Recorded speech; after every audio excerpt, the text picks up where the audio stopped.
Okay, we are continuing our study of cybernetics, and we're going to take a look today at Sadi Carnot and his heat engine and its efficiency.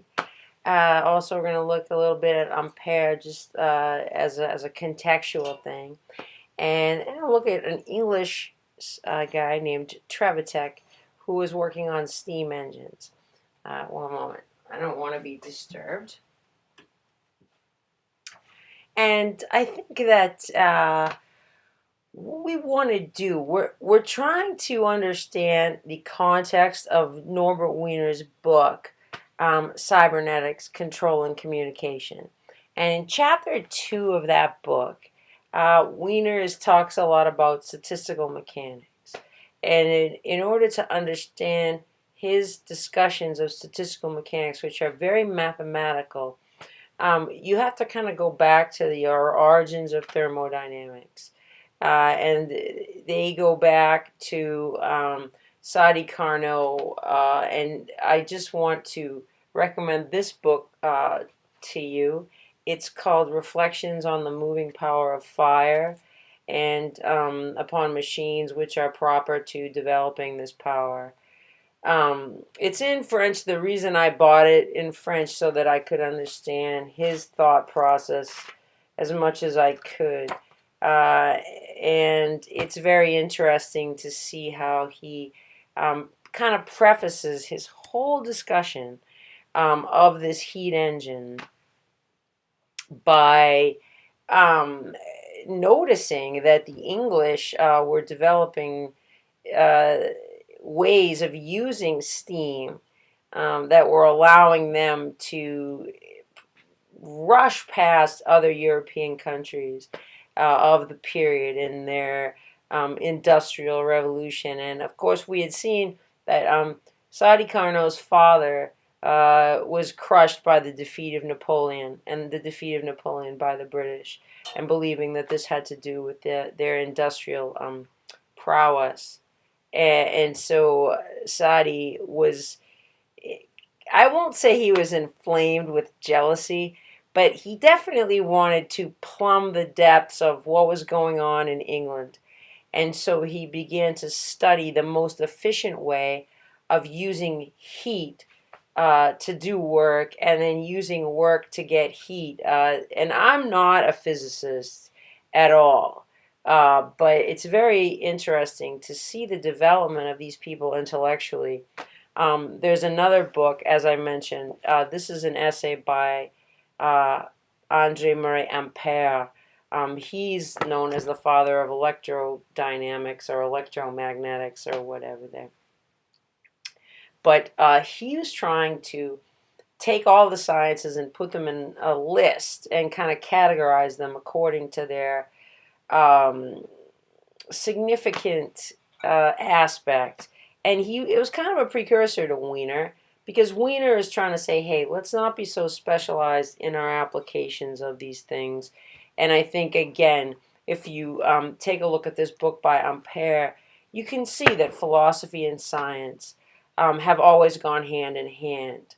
And I just want to say a couple of things about that too. If we look at our own time and the time that immediately preceded this horrible Second World War, we know that the Frankfurt School, which is very closely connected to the New School, was largely staffed by a number of German professors and intellectuals who were fleeing from what was gradually and swiftly becoming impossible to ignore, which was the insanity of Hitler.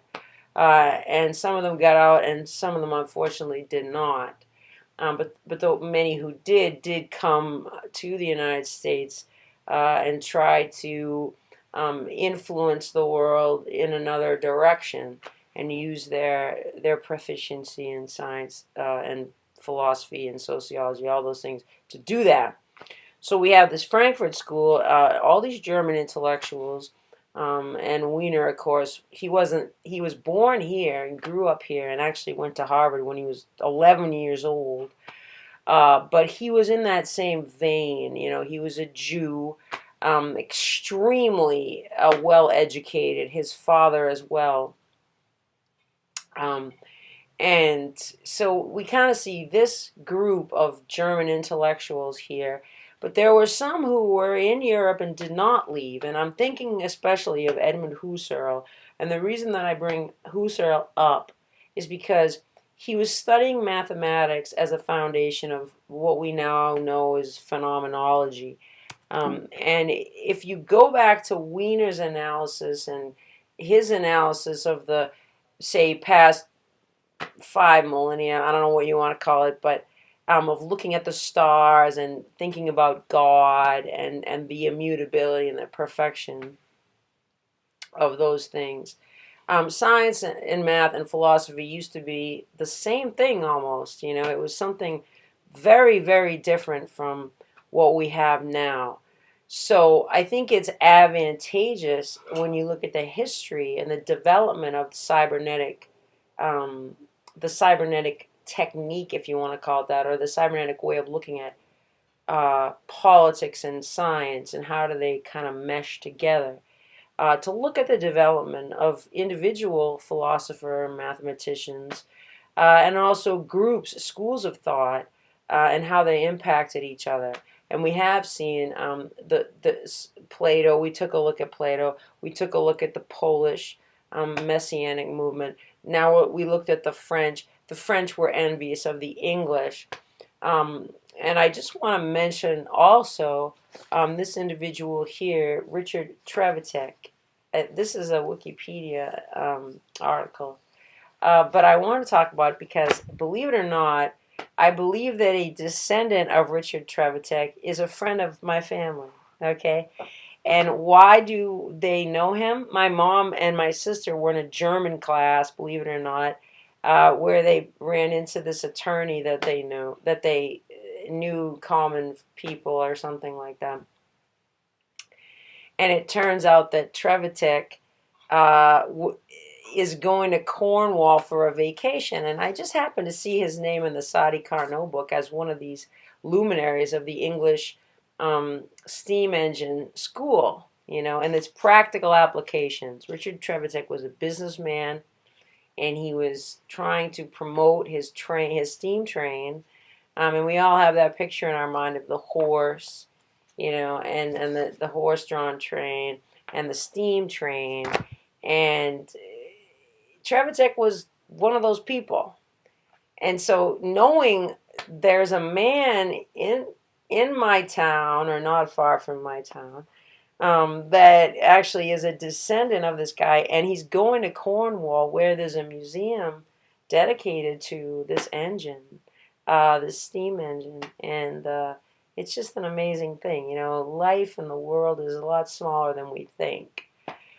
So we're going to look at the statistical mechanic analysis of Norbert Wiener in the next discussion, or maybe after I talk more about Socrates and Alcibiades. But we just wanted to consolidate in your mind that cybernetics is a fusion of politics, philosophy, physics, astronomy, thermodynamics, which is part of physics, mathematics, and it's a way of looking at the world, really, and it's a way of talking about governing the world. So it has as much to do with the law and politics as it does with mathematics and philosophy.